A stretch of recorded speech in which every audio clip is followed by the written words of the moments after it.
बिस्मिल्लाहिर्रहमानिर्रहीम। Dear students, lecture number 25, question number 5, exercise 4.6 के साथ अंजुम मजीद ख्वाजा सर अंजुम टीच के प्लेटफॉर्म से हाजिर खिदमत है। डियर स्टूडेंट्स, आज हम फ्रैक्शन की मज़ीद आगे सिंप्लीफिकेशन को अंडरस्टैंड करने की कोशिश करेंगे। आपके सामने क्वेश्चन दिया हुआ है 6x² y² divided by x² minus y² divide 3xy divide by x plus Y. Students, हमने करना ये है कि इनको सॉल्व करना है ताकि ये इजीली सिंप्लीफाई हो सके। सिंप्लीफाई करने के लिए आपने इन सब की फैक्टराइजेशन सॉल्व करनी होती है। स्टूडेंट, ये देखें, ये टर्म आपके पास मोनोमियल है, यानी एक ही टर्म है हमारे पास, जबकि आप देख लें कि बाकी ये 2 टर्म्स हैं, ये 2 टर्म्स हैं, ये भी मोनोमियल, हमारे पास एक टर्म दी है। जब आपके पास एक टर्म दी हो तो उसकी फैक्टराइजेशन आपकी सिंपल रह जाती है। जैसे 6 को आप फैक्टराइज करें तो 2 × 3 आता है, 2 × 3।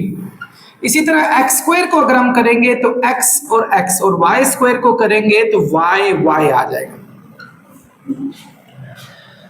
स्टूडेंट देखें, a² माइनस b², अब सबको पता है जब दो स्क्वायर्स के बीच में माइनस का साइन हो तो आप एक को प्लस में और दूसरे को माइनस में लिखते हैं, a plus B into a minus B. ये आपका फॉर्मूला है, जिस फॉर्मूले को आपने चलाना है।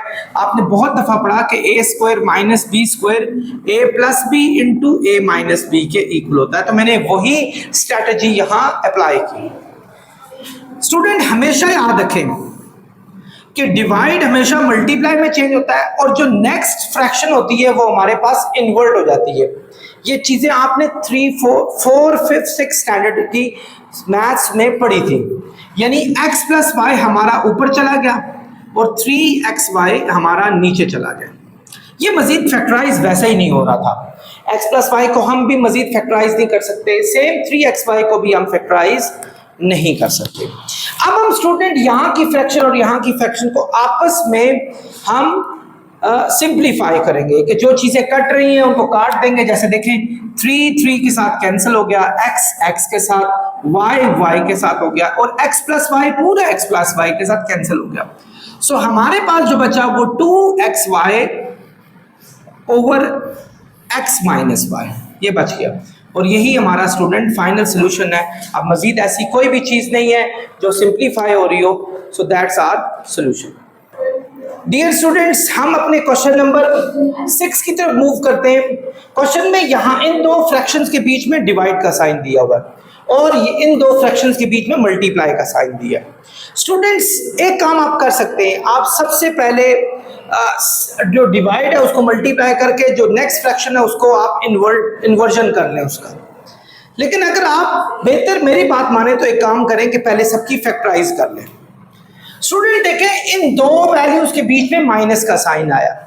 जब दो वैल्यूज के बीच में माइनस का साइन आता है तो उसके बड़े चांसेस होते हैं कि वो दोनों अगर स्क्वायर बन रहे हैं तो बीच में माइनस का साइन है तो एक दफा उसको प्लस में लिखें और एक दफा माइनस में लिखें। लेकिन अनलकीली ये तो 1 का स्क्वायर है लेकिन ये किसी का भी स्क्वायर नहीं है, तो इसका मतलब हुआ ये हमारा ख्वाब तो शैटर हो गया। हम कुछ और किसी और स्ट्रैटेजी की तरफ चलते हैं। आप देखें, ये किसका क्यूब है? ये क्यूब देखें, ये 2a का क्यूब है, ये 1 का क्यूब है। आप लिख सकते हैं ना, ये 2a का क्यूब है और ये 1 का क्यूब है। और यहां से आप देखें कोई चीज कॉमन निकल रही है दोनों में से, क्योंकि बीच में माइनस का साइन नहीं है, प्लस का साइन है। अगर प्लस का हो तो फिर ऑब्वियसली बहुत कम चांसेस होते हैं कि इसकी कोई फैक्टराइजेशन आ जाए। तो आप इन दोनों में से अगर कोई कॉमन आ रहा है, स्टूडेंट्स, यहां से आपका 2a² कॉमन आ रहा है। जब आप 2a² दोनों में से कॉमन निकालेंगे, यहां तो 1 बच जाएगा क्योंकि यहां सबका सब 2a² बाहर आ गया। 2a² यहां से निकालेंगे तो 2 2 4 और a² जब निकालेंगे तो यहां सिर्फ एक a बच जाएगा। तो यहां 1 आ गया। मूव करें स्टूडेंट, यहां कौन सी फैक्टराइज लगती है? स्टूडेंट, अगर आपके पास 3 टर्म्स हो, पहली स्क्वायर में हो, दूसरी सिंगल हो और लास्ट वाली विदाउट एनी अलजेब्रिक वैल्यू हो, so there are highly likely chances to have mid term break factors here. Mid term break factors में मैंने आपको बहुत लेसन, इवन मेरे 24 lecture nearly mid term break factors के कोई 20 लेक्चर बीच में होंगे। आप इसको और इसको आपस में मल्टीप्लाई करें। 6a² लिखा आपने और 5 लिखा, ये दोनों चीजें वैसी लिखी जाएंगी। You have to break the middle term, आपको मिडिल टर्म ब्रेक करनी है, such that the product of two terms should be the product of these two and the sum or difference must be minus 13a। यानी जैसे 5 6 30a square है और हमारे पास ये सेंटर टर्म है माइनस 13a। आपने इसको ब्रेक करना दो हिस्सों में ताकि उनका सम और डिफरेंस ये आए और प्रोडक्ट ये आए। तो मैंने इसका आसान तरीका बहुत होता है कि आप इसकी फैक्टराइज कर लें 30 की, 3 10s are 30, 10 और 3 की यस बन रही है, 10 और 3 13 होते हैं और 10 3s are 30 भी होता है। सो आप यहाँ 10 लिख लें और साथ ये वाला a और 3 लिख लें और इसके साथ ये वाला a। ये साइन आपने बड़ी वैल्यू के साथ फिक्स करना है। यहाँ आपका चूंकि यहाँ भी माइनस ही लगेगा क्योंकि अगर यहाँ प्लस लगा ले तो प्लस माइनस हो जाएगा। तो 10 में से जब 3 सब्ट्रैक्ट होगा तो आपका 7 आएगा, 13 नहीं आ सकता, तो हमें माइनस ही लगाना पड़ेगा। स्टूडेंट देखें इन दोनों में से कॉमन क्या आ रहा है, इन दोनों में से भी 5 कॉमन आ रहा है, 3a माइनस 5 आपका राइट बाकी बच जाएगा।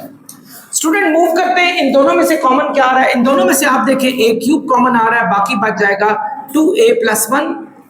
और ये मोनोमियल है आपके पास, मैंने मोनोमियल का मेथड तैयार था कि इसको आप यूं 3.5 3 5 15 और a को भी आप मजीद आगे कर दें तो a आ जाएगा।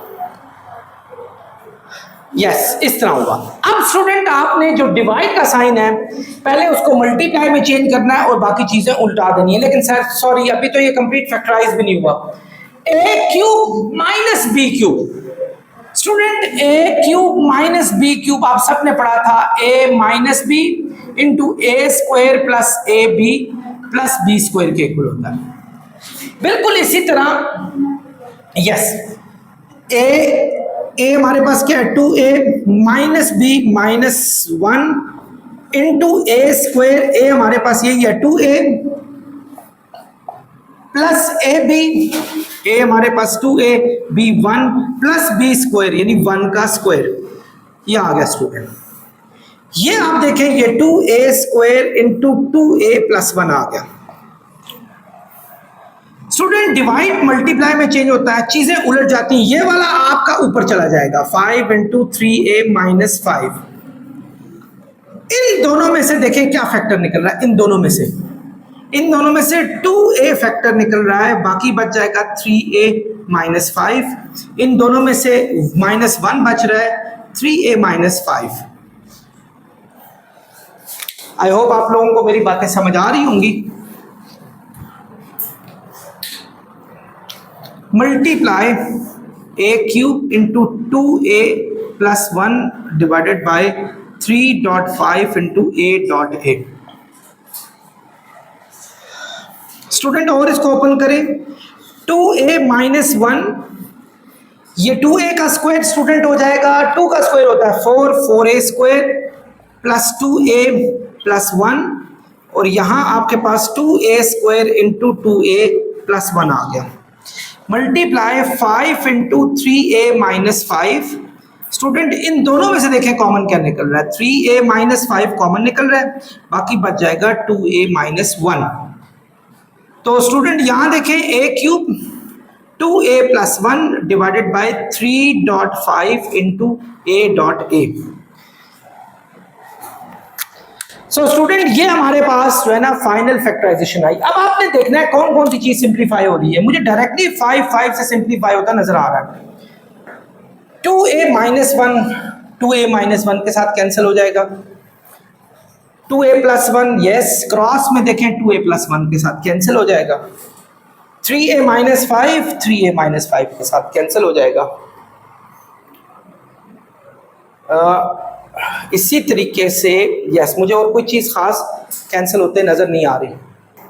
स्टूडेंट ये देखें ये a 3 टाइम्स दिया हुआ है और ये a 2 टाइम्स दिया है, तो अगर मैं इसको मजीद फैक्टराइज करूं तो a आएगा, 3 टाइम्स a आएगा, ये 2 टाइम्स है, 2 टाइम्स a यहाँ के 2 टाइम्स a से कैंसिल हो जाएगा, यहाँ 1 टाइम a बच जाएगा हमारे पास। सेम ये देखें ये a स्क्वायर है, a स्क्वायर और ये a दिया हुआ है, तो 1 टाइम a इसके 1 टाइम a से कैंसिल हो जाएगा, यहाँ 1 टाइम a आपके पास बच जाएगा। सो हमारा फाइनल सोल्यूशन जो आ गया वो आ गया 4, एक तो ये यहां से और कुछ भी नहीं बचा, सिर्फ ये बचा है 4a² प्लस 2a प्लस 1, और यहां नीचे हमारा डिनोमिनेटर में ये 3 आपका बच गया, 3 2s are 6 और a 6a हमारा फाइनल बच गया. So sir, so students, this is the final solution of our question. Thank you. Dear students, question number 9 की तरफ मूव करते हैं. Again, what you have to do is to find the factorization of all. सबका factorization करना है. ये देखें यहाँ 3 टर्म्स दिए हैं और मिड टर्म ब्रेक फैक्टर्स एक ऐसे फैक्टर्स हैं जो आराम से इस पे लग सकते हैं, चांसेस होते हैं इसके, जरूरी नहीं है, चांसेस होते हैं. आप देखें आपने मिड टर्म को ऐसे ब्रेक करना है, मिड टर्म को ऐसे ब्रेक करना है. 2 वैल्यूज ऐसी सोचनी है जिनका प्रोडक्ट यानी 9 को x से मल्टीप्लाई करें 9x² आ रहा है और सेंटर वाली टर्म -8x है. तो मैं आपको पिछले लेक्चर में भी बता चुका हूं स्टूडेंट, 20-22 लेक्चर तो मेरे मिड टर्म ब्रेक के बारे में. आपने इसको सिंप्लीफाई करना है, 3 3s फैक्टराइज करना है. 3 3s are 9. क्या 3 3 आपको 8 दे सकता है? बिल्कुल भी नहीं दे सकता. आप इसको मजीद सॉल्व करें. 3 1s are 3. अब 3 3s are 9. 9 को 1 के साथ देखें. यस, 9 में से 1 माइनस करें तो 8x आ रहा है. सो एक 9 है और एक 1 है, यानी 9 उसके साथ हमने ये x लिखना है, एक 1 के साथ x 1 लिखने की जरूरत नहीं होती, और ये साइन हमेशा बड़ी वैल्यू के साथ लिखना है. This is what I told you many times. So you have to decide the sign of this. इसका साइन डिसाइड करना है. अगर मैं माइनस लगाऊंगा तो माइनस माइनस प्लस हो जाएंगे तो 10 आ जाएगा, तो मुझे यहाँ प्लस लगाना पड़ेगा ताकि माइनस प्लस माइनस हो तो 8x आ जाए हमारे पास. स्टूडेंट यही काम आपने निचले में भी करना है. इसके साथ आपको इन दोनों को मल्टीप्लाई करें तो 72x² आ रहा है और मिडिल टर्म में आपके पास -17x. तो स्टूडेंट इसकी फैक्टराइज कर लें 72 की. 2 36, क्या 36 2 का बन रहा है? नहीं, 17 नहीं आता. 2 18s आ रहा है, 18 4 का नहीं आता. 2 9s are 9 और ये 8 है. 2 2s are 4 4 2s are 8. 9 और 8 का यस आता है. 9 और 8 17 हो जाते हैं. तो आपने एक लगाना है 9x और एक लगाना है 8. ये x दोनों के साथ लगेगा और ये 72 तो वैसे ही लगेगा, और ये साइन बड़ी वैल्यू के साथ. ऑब्वियसली यहां होना चाहिए माइनस का साइन. अगर मैं यहां प्लस का लगाऊंगा तो माइनस प्लस माइनस हो जाएंगे. 9x में से 8x गया तो माइनस का 1x आएगा, जबकि आपको 17 चाहिए. वो तभी मुमकिन है जब ये भी माइनस हो और ये भी माइनस हो. आई थिंक आपको समझ आ गई होगी. अब स्टूडेंट यहां चलते हैं. ये देखें 2 वैल्यूज हैं, उनके बीच में माइनस का साइन दिया है. बहुत दफा बताया चांसेस होते हैं कि ये स्क्वायर तो नहीं है, और यस ये x का स्क्वायर है और ये 5 का स्क्वायर है. सेम यहां भी ये x का स्क्वायर है और ये 1 का स्क्वायर है. 1 का स्क्वायर 1 होता है student. Divide again student 3 terms. We have highly likely chances to have mid-term break factors here. Yes, they are being segmented into mid-term break factors. What do you need to do is to write the sided terms first, and you have to think 2 elements such that their product must be -5x². इन दोनों को multiply करें -5x² आता है. The sum of difference should be 4x. मैं directly कर रहा हूं क्योंकि बहुत आपको समझा चुका हूं. तो मुझे जो है एक 5x नजर आ रहा है और एक x नजर आ रहा है. ये साइन आप इसके साथ लगाएं या माइनस का साइन लगाएंगे. सेम इधर भी आए, आपने इसको भी ऐसे ही ब्रेक करना है. तो वो -9x का आपको नजर आ रहा होगा, एक 8x है और एक x है. अगर मैं इन दो को ऐड करता हूं तो -9x आ जाता है. मैं इन दो को मल्टीप्लाई करता हूं तो 8x² आ जाता है. स्टूडेंट्स देखें इन दोनों में से कॉमन आ रहा है x, बाकी बच जाएगा x -9. इनमें से 1 आ रहा है तो बाकी बच जाएगा x -9.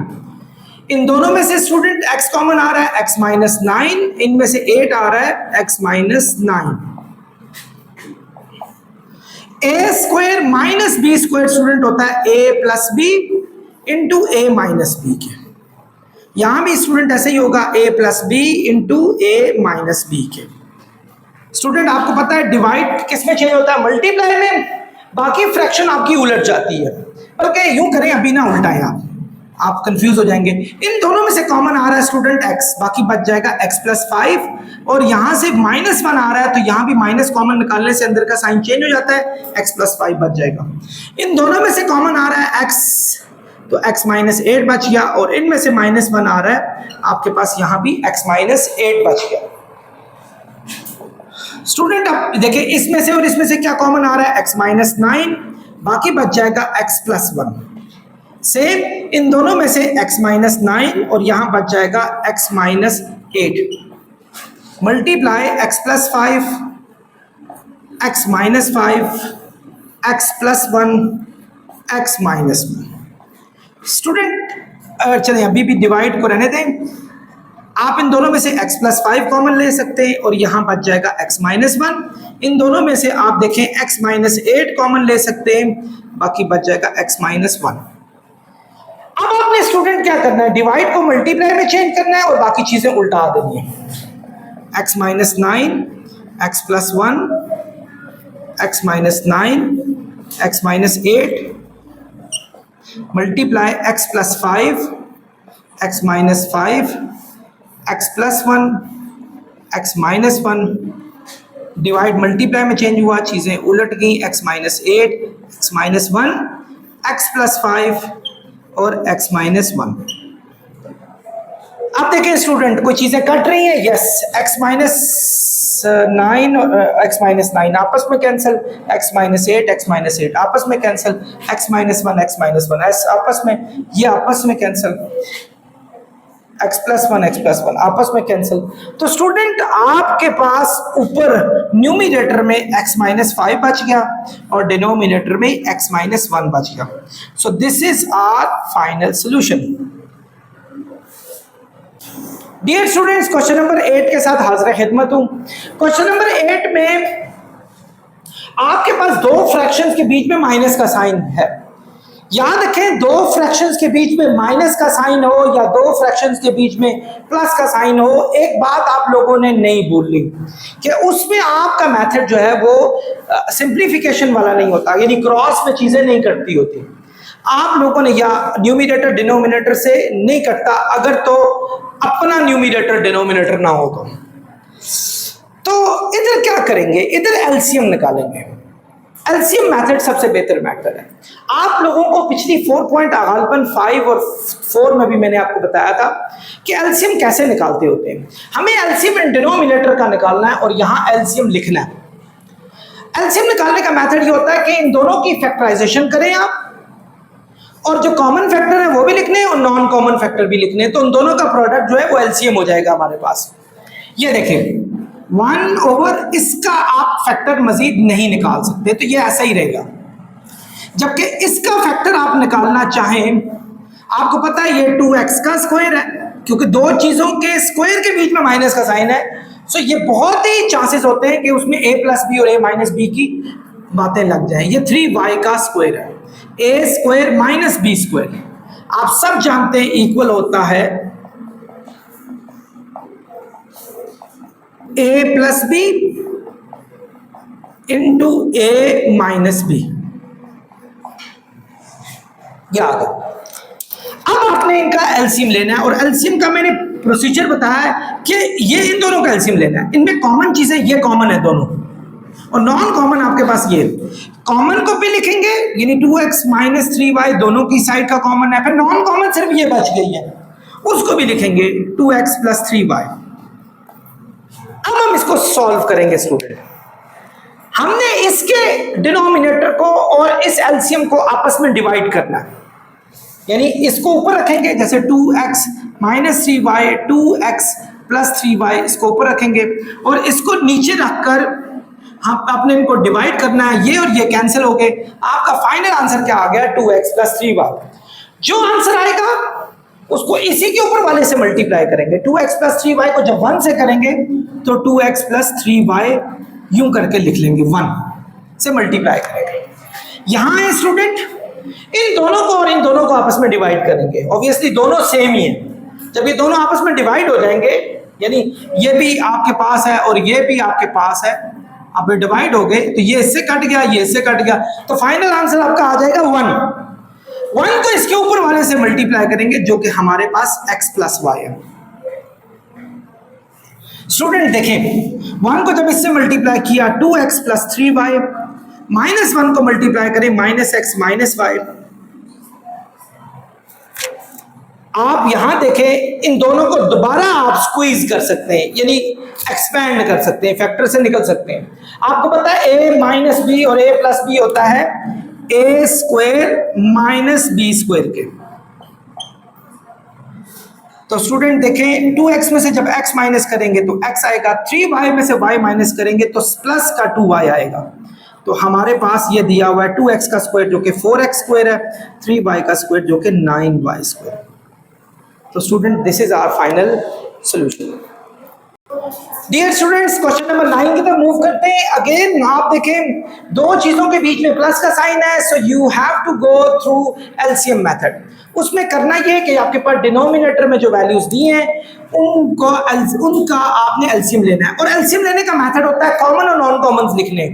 ये ऑलरेडी फैक्टराइज्ड है, अगर ये फैक्टराइज ना होते मैं पहले उनकी इंडिविजुअल फैक्टराइजेशन फाइंड करता, फिर मैं उसको आगे लेके चलता।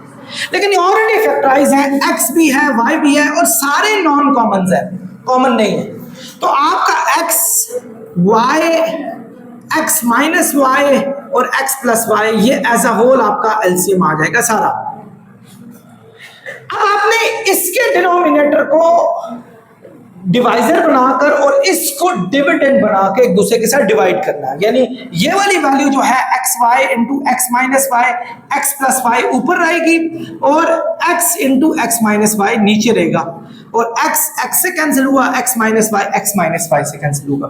तो हमारा आंसर आ गया y into x plus Y.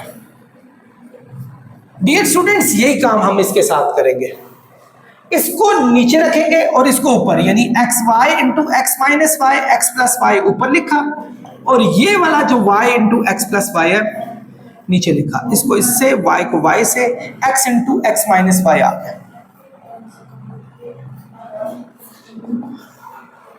Solve करें तो x को y से करें तो क्या आएगा एक्स वाई, y को y से करें तो क्या आएगा y स्क्वायर, x को x से करें तो क्या आएगा x स्क्वायर, x को y से मल्टीप्लाई करें तो आएगा एक्स वाई। स्टूडेंट्स ये देखें ये हमारे पास दिया हुआ है x y, x minus y, x plus y. I hope आप लोग अच्छे तरीके से समझ रहे होंगे। स्टूडेंट ये देखें एक्स वाई आपस में कैंसिल हो गए, तो ऊपर हमारे पास आ गया x square plus y square. थोड़ा तरतीब से लिख रहा हूं, एक्स को पहले और वाई को बाद में। स्टूडेंट यहां देखें ये भी फॉर्मूला कंप्लीट हो रहा है, a minus b a plus b किसके इक्वल होता है a square minus B square के। यूं हमारा फाइनल सोल्यूशन ये आ गया। आई होप आप लोग अच्छे तरीके से समझ गए। इसके साथ ही स्टूडेंट हम लेक्चर नंबर 25 क्वेश्चन नंबर 9 के साथ ही अपने आज के सफ़र का अख्ताम करते हैं। नेक्स्ट क्वेश्चन के लिए आप नेक्स्ट लेक्चर तक आप मेरे साथ रहिएगा। बहुत शुक्रिया।